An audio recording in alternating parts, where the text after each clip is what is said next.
김건희 사건에 관해서는 민중기 특별검사는 검사가 아니에요. 일종의 검찰총장의 지위에 있는 사람이지. 내용을 전반적으로 대부분 다 파악을 해놓고 나서 특검에게 확인을 하러 간 거라 그게 더 괘씸하다라는 거예요. 법적 카르텔이 참 무섭다라는 생각이. 오매불망 기대하고 있었는데 중간에 뭔가 브레이크가 세게 걸린 느낌이고 완전히 배신당한 느낌이 확. 폼페이오 전 국무부 장관의 그 메시지는 단어 하나하나마다 돈 냄새가 풀풀 나. 이걸 막아내는 작업들을 하는 건 통일교 한학자만의 문제가 아니고 국민의힘, 그다음에 소위 내란 세력들의 공동적인 작업일 수밖에 없는. 정교 일치 국가, 정교 일치 이념을 토대로 해서 참 부모의 국가를 만든다라는 이념이 있었다라는 거를 민중기 특검도 알고 있고요. 정말 이거 진짜 대한민국 새로운 나라 만드는 게 이렇게 어려운가 그런 생각이 듭니다. 민정수석을 했던 자가 그 민정수석 그만두고 어떻게 지금 특검이 수사하고 있는 피의자 변호인을 맡는단 말입니까? 우리가 말도 안 된다. 제가 심지어 양아치라는 극한적인 표현까지 썼는데 저만 그랬겠습니까?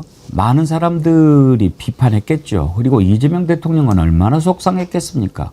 결국은 여론의 문매를 견디다 못해서 어제 사임했습니다. 그리고 검찰총장을 지냈던 김호수도 법률 자문 그만한다고 하고 정신 나간 거죠. 더군다나 오광수 민정수석을 했던 자는 자기가 민정수석 있을 때 특검이 만들어진 거 아닙니까? 그러면 특검 추천에 관여했을 거라고 생각합니다. 그래놓고 가서 변호를 한다는 게 그게 말이 됩니까? 아무리 돈이 좋아도. 김영남 의원님 어제 네. 이병철 변호사님한테 물어봤더니 그렇게 얼마나 받냐? 100억 받을 거라고 그러대요? 그 정도나 받을까요? 글쎄요, 저야 정확하게 알 수가 없는데, 제가 이 얘기 오늘 두 번째 하는데, 25년 전에 제가 모 종교단체 관련한 수사를 한 적이 있어요. 예. 물론 통일교보다는 교사가 좀 적은, 예. 작은. 근데 그때 한참 번성하던 종교단체였는데, 나중에 이제 수사하면서 이런저런 그 장부나 이런 걸 보니까 그때 당시에 이제 정확하게 25년 전이거든요. 그때 선임료 5억, 10억 받는 경우가 있더라고요. 그러니까 지금은 이제 물가가 많이 올랐잖아요. 25년 전에 비해서. 근데 요새야 얼마나 받는지 모르겠는데 그때 경험에 의하면 야, 역시 종교단체가 돈이 많긴 많구나. 정말 어떤 기업체보다도 쓸 수 있는 돈이 많은 것 같아요. 종교단체가 이제 쓸 수 있는 돈도 많지만 특히 통일교 같은 경우에는 지금 수사 대상이 누굽니까? 한학자 총재 아닙니까? 네. 문선명 한학자 이 부부를 통일교 신자들은 참 부모라고 부르더라고요. 교주죠, 교주. 통일교를 만든 사람이니까. 근데 문선명은 갔고 이제 한학자가 총재가 돼가지고 교주가 되고 있는데 사회비교 종교라고 하는 거 교주가 없어지면은 그 종교가 사라지는 거니까 그런 궁전 3개, 10개 있으면 뭐 합니까? 교주가 없어지면 끝인데. 그러니까 그렇게 길을 쓰고 막아보려고 하는 거 아니겠어요? 그렇습니다. 그러니까 목숨 걸고. 근데 어떻게 오광수 민정수석까지를 생각해는 참 놀랍다라는 생각을 했고요. 김호수 전 총장도 마찬가지고. 그런데 아무리 제안이 와도 본인이 이제 초기에 바로 낙마를 했습니다마는 이걸 받아들일 수가 있었는지 아무리 이제 논란이 되니까 사의 표명은 했습니다만 저는 이 발상 자체가 정말 너무 놀라웠어요. 그래서 말씀하신 대로 아무리 돈이 좋지만 그래도 할 일이 있고 안 할 일이 있는데 이 정도 이 사건을 이렇게 받아들여서 자문이라는 형태지만한 변호인 아닙니까? 어떻게 이럴 수가 있을까? 그러놓고는 본인이 기자들 질문에는 원어부 대미라고 그냥 이해해 주십시오. 이렇게 표현을 했었잖아요. 도저히 원어부 대무로 이해가 안 되는 겁니다. 이분이 굉장히 제일 중요한 역할을 할 거라고 모든 사람들은 믿어 의심치 않기 때문에 그래서 많이 실망스러웠는데 이제라도 바로잡아지는 것 같아서 다행이긴 합니다만 부적절한 이런 그 변호인들과의 접촉도 좀 많이 걱정이 됩니다. 민중기 특검 관련해서도. 일단 오광수 민정수석은 민중기 특검은 못 만났다고 하죠. 그리고 이제 특검보 네. 같이 로펌에 같이 있었던 사람이라고 하죠. 거기는 만났다는 것까지 나왔는데 그래도 뭐 왔다 갔습니다. 이렇게 얘기는 하겠죠. 그때 나왔던 얘기가 특검은 변호인을 만나지 않는다였거든요. 그래서 올바로 제대로 하고 있구나 그랬는데 통일교가 집요하게 그렇게 막 접근하고 그래도 딱 강단을 지키고 막아내야 되는데 그런 줄 알았는데 민중기 특검이 또 이번에는 한학자 총재 변호인을 만난 게 드러났어요. 이 사람은 누구냐면 민중기 특검이 법관 시절에 배석 판사였던 변호사인데 이거는 만나도 됩니까, 김정우 원장님? 만나면 안 되죠. 이모 변호사라는 사람이라는 거고요.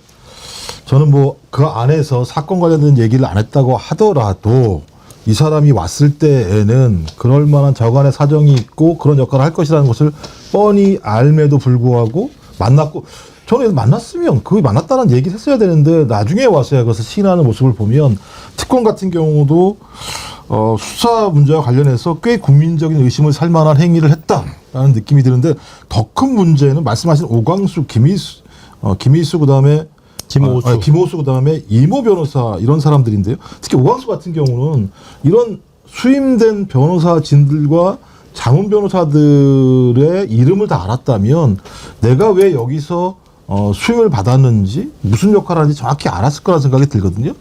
그러면 본인은 이재명 대통령이 임명한 특검의 수사를 방해하고 저희 유죄의 범죄 혐의가 명확한 사람들에 대해서 무죄를 만들기 위한 역할을 해야 된다라고 하는 것을 인지했음에도 불구하고 이런 행위를 했다라는 걸 보면서 이 사태는 단순하게 변호인 수임 문제가 아니라 이 법조 카르텔과의 전면전이라고 하는 어떤 상황들을 암시하는 것 아닌가 생각이 들어서 지금은 기득권과의 전쟁을 하는 상황으로 간 것 같다. 그래서 직위원부터 시작을 해서 조의대 그리고 이제 와서는 법조 카르텔 이런 사람들의 무지막지한 내란 또는 김건희를 옹호하려고 하는 전반적인 흐름 자체가 만들어지고 있다는 생각이 들어서 저희가 정권 교체된 다음에 좀 마음을 놓은 측면이 있습니다만 마음을 놔서는 안 되겠구나. 마음 놓으면 안 다시 돼요. 이 싸움을 국민적인 민심의 힘을 얻어서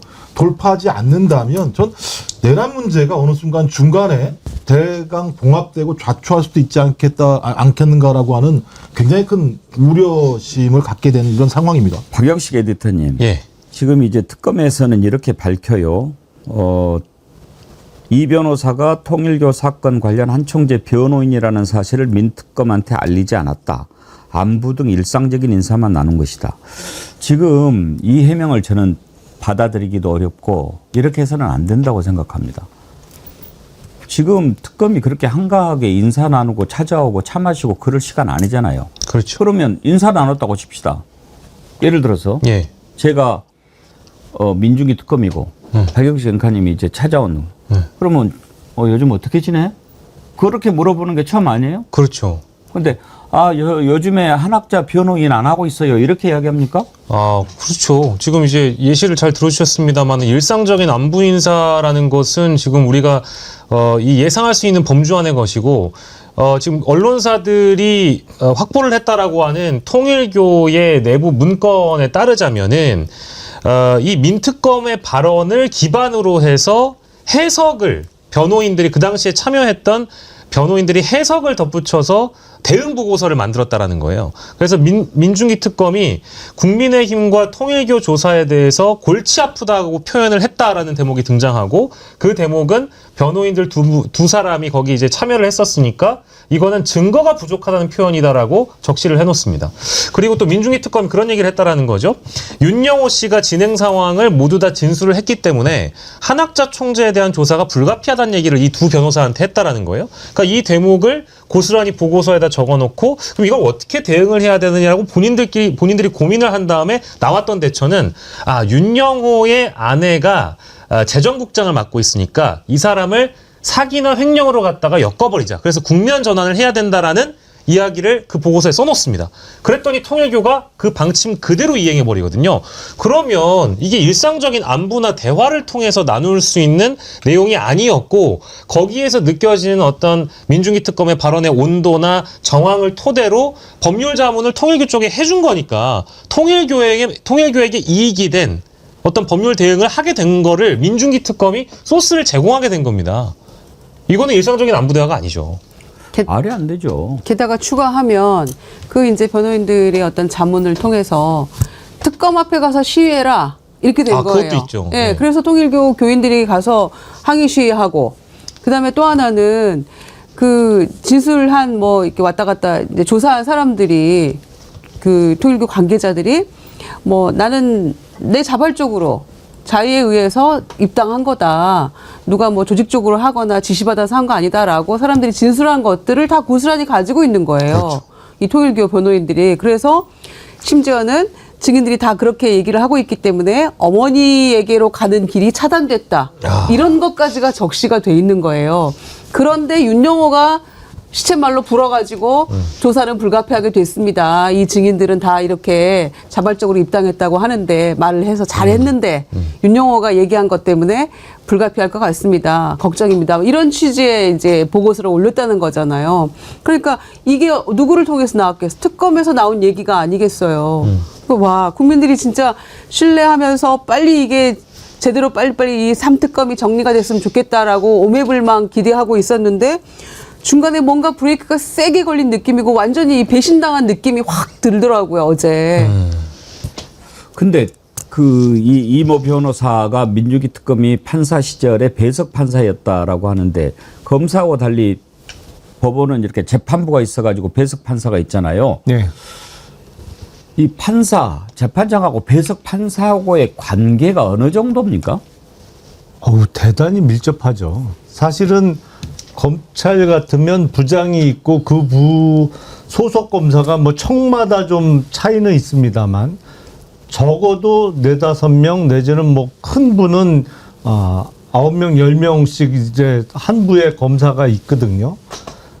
근데 그거는 각기 일해요. 사실은 검사는 자기 방에서 자기 일을 하고 물론 결재는 부장실에 올립니다만 근데 법원은 부장판사 1명에 배석 2이잖아요. 그럼 바로 붙어 있어요. 방이.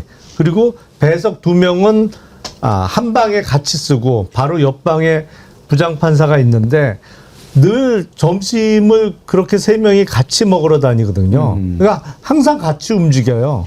어디 그리고 현장 검증을 가도 같이 다니는 거고 그 거의 한 하나의 몸이군요, 한 몸. 한 몸이죠. 한 재판부니까.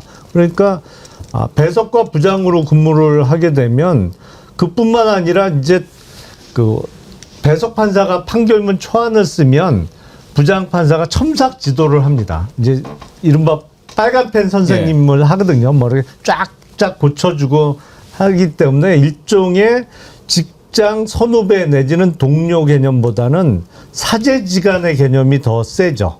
그러니까 뭐 일반 회사로 따지면 사수와 부사수 뭐 이런 아주 밀접한 관계예요.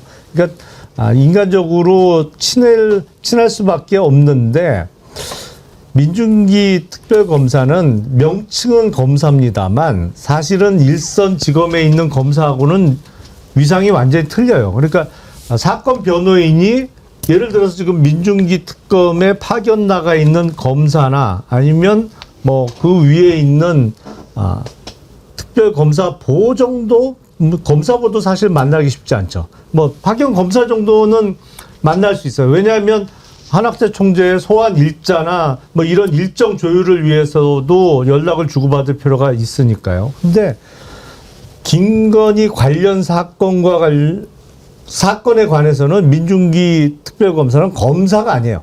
일종의 검찰총장의 지위에 있는 사람이지.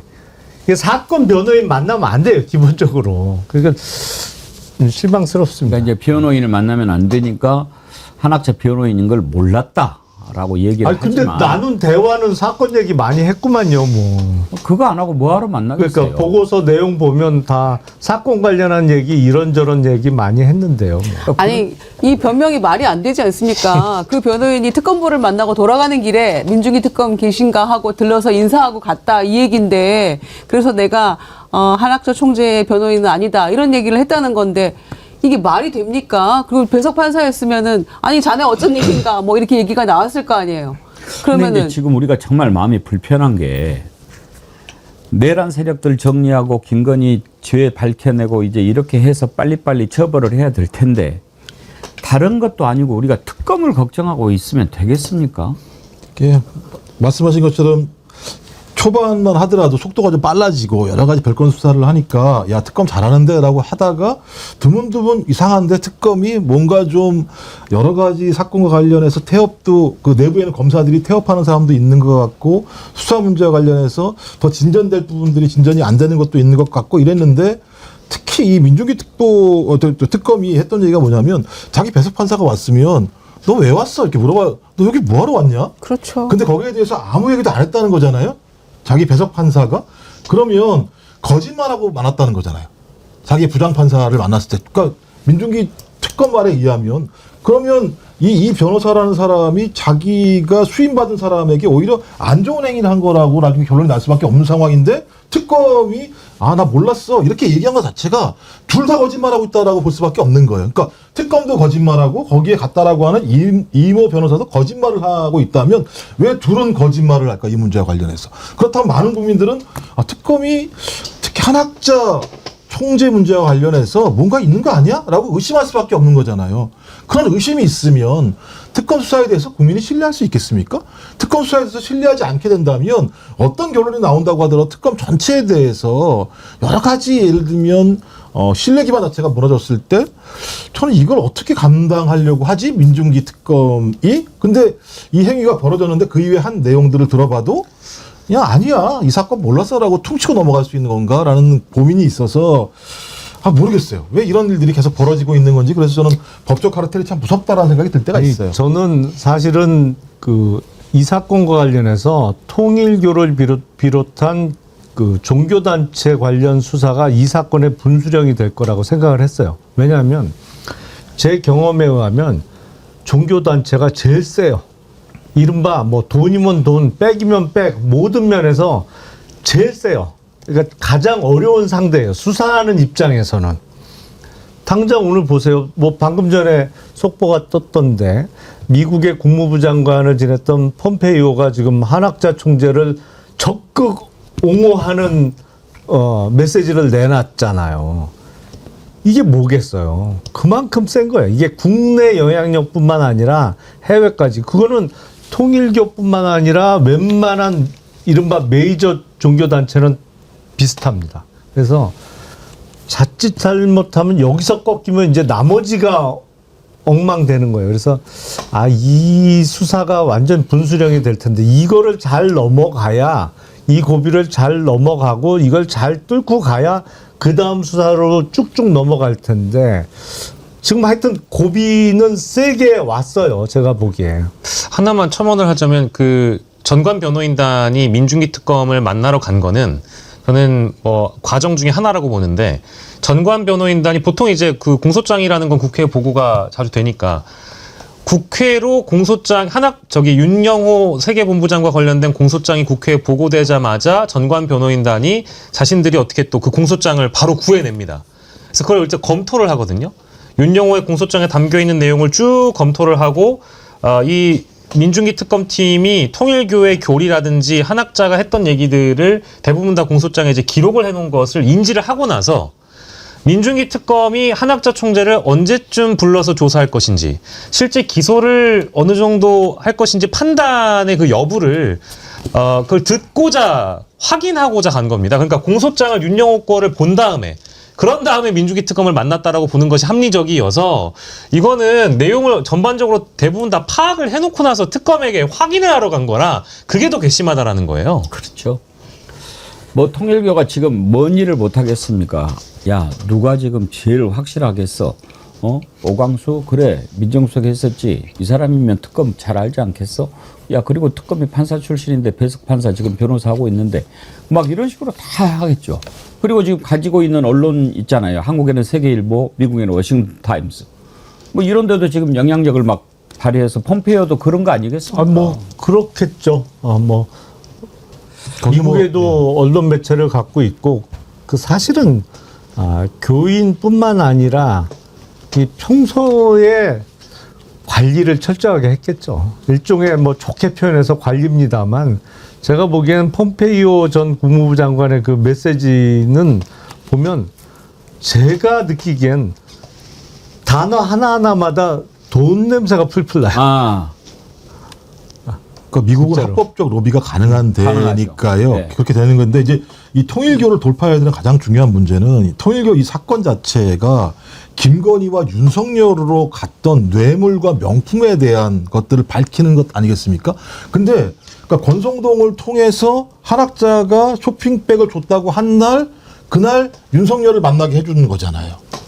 그러면 이 사건은 정치자금법 위반뿐만 아니라 국민의힘이 경선과 선거 과정에서 통일교와 어떤 관계를 맺었는가라고 하는 사실들을 돌파할 수 있는 유력한 고리가 하나 될 것이고 김건희 쪽으로 갔다라고 하는 건 국정농단이 어떻게 벌어졌는지에 대한 사실을 확인할 수 있는 중요한 김건희 특검의 핵심적 고리라고 볼 수밖에 없습니다. 그래서 김용남 의원님이 말씀하신 그런 내용인 거라 생각이 들거든요. 그러니까 이걸 막아내는 작업들을 하는 건 통일교 한학자만의 문제가 아니고 제가 볼 때는요. 국민의힘 그다음에 소위 내란 세력들의 공동적인 작업일 수밖에 없는 측면들이 꽤 있는 거예요. 그래서 저는 이 사건은 진짜 매우 중대한 사건이고 국민들이 과거에 내란을 막았습니다만 이제는 2차, 3차적으로 이 통일교와 법조 카르텔을 돌파하는 힘들을 좀 주실 필요가 있을 것 같다. 그래야지만 이 사건의 본질 그리고 내란 세력을 소탕할 수 있는 또 중요한 하나의 어떤 계기와 전환점이라고 저는 생각을 합니다. 그러니까 김건희 특검이 지금 통일교 수사 손을 댔는데 이제 얼마나 큰 저항에 부딪히겠습니까? 그런데 김영남 의원님 지적하신 것처럼 이게 분수령이 될 겁니다. 그런데 통일교를 지금 일단 잡았으니까 이걸 제대로 매듭을 짓지 못하면 이건 완전히 물거품 되는 거죠. 지금 드러나고 있는 것만 해도 건진, 권성동, 거기에다가 김충식까지. 김충식하고 또 지금 통일교 문선명 총재 같이 있는 사진도 보지 않았어요. 이런 것들을 쭉쭉쭉 하면은 그런 생각도 했을 거예요. 야, 우리가 뭐 조금 한다고 해서 우리 건들 수 있겠어? 이런 어떤 생각. 그리고 받아 먹으면서도 뭐 통일교 쪽인데 무슨 문제 되겠어? 이럴 수 있지 않나요? 그러니까 지금 통일교가 일본에서 대단히 공공한 처지에 처해 있잖아요. 아베 총리가 사망하면서 그 원인이 그 통일교 때문에 이제 그 가정 불화가 있었고 그로 인해서 그 암살범이 총을 쏘게 된 거다. 뭐 이러면서 통일교의 어떤 폐해 같은 게 이슈화가 되면서 그 해산 명령이 내려졌잖아요. 일본에서 통일교 단체에 대해서.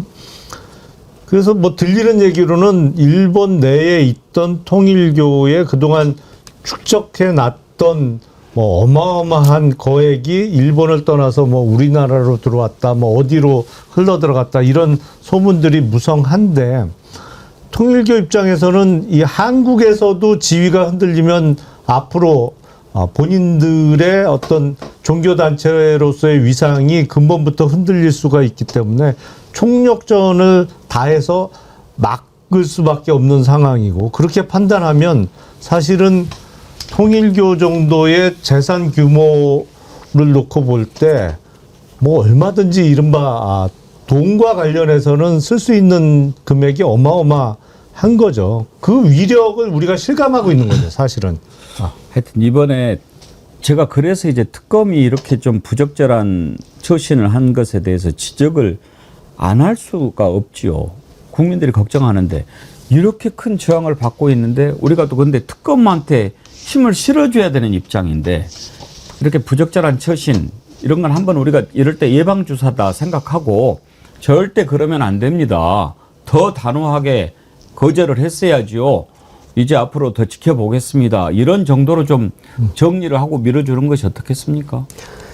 그렇게 해야 될 것 같아요. 지금 이 마당이 어떻게 하겠어요? 어떻게 하겠습니까? 예, 국민들이 믿을 수밖에 없는데 자꾸 이렇게 우리를 딜레마에 빠지게 하는 이런 언행들은 진짜 조심해야 될 것 같아요. 예를 들어서 그 변호인하고 안부하고 뭐 인사만 나눴을 뿐이다. 이 말을 누구 보고 믿으라는 거예요. 우리가 통상 오랜만에 사람 만나면 아우 너무 오랜만이야. 어떻게 지내? 이거 아닙니까? 통상? 그러면은 자기가 뭐 하고 있는지 얘기하게 되는데 이런 식의 어떤 얄팍한 변명 혹은 해명 이런 걸로 국민을 속이려 해서는 안 된다고 생각하고요. 지금부터 정말 조심해서 빨리 신속하게 수사에만 예. 집중했으면 좋겠습니다. 그 마지막으로 한 말씀만 더 드리고 싶은 게 이게 정교 일치 국가가 아니잖아요. 저희가 당연히 분리가 돼야 되는 것이고 헌법에 명시가 되어 있는 건데 지금 3특검 모두 다 사실 종교와 관련된 수사와 무관치가 않다라는 겁니다. 특히 이제 한학자의 경우에는 통일교가 일본에서 이제 교단 해체가 되고 나서 한국 쪽에서 이 한학자의 이념이라는 건 정교 일치 국가. 정교 일치 이념을 토대로 해서 참 부모의 국가를 만든다라는 이념이 있었다라는 거를 민중기 특검도 알고 있고요. 게다가 이제 이 통일교 수사는 당연히 이제 민중기 특검 쪽에서 열심히 할 수 있도록 저희가 비판뿐만 아니라 지원도 하고 응원도 해드려야 되지만 최혜병 특검 쪽에서는 지금 또 이제 반공 개신교를 상대로 해서 김정환 목사에 대한 수사를 지금 진척하고 있는데 뭐 임성근 부부가 김정환을 만나서 식사를 했다라는 부분 포함해서 또 국가조찬 기도회에 참여했다라는 부분 등등을 또 캐내야 되는 부분이 있거든요. 그래서 3특검 모두가 다 종교에 대한 부분을 수사를 해야 되기 때문에 종교를 가지고 계신 분들이 종교 수사에 대한 자제를 원칙으로 할 게 아니라 원칙을 가지고 혐의가 있다면 얼마든지 종교인도 수사할 수 있다라는 대목을 좀 열어두고 판단해 줬으면 좋겠다. 이 말씀 더불어 드리겠습니다.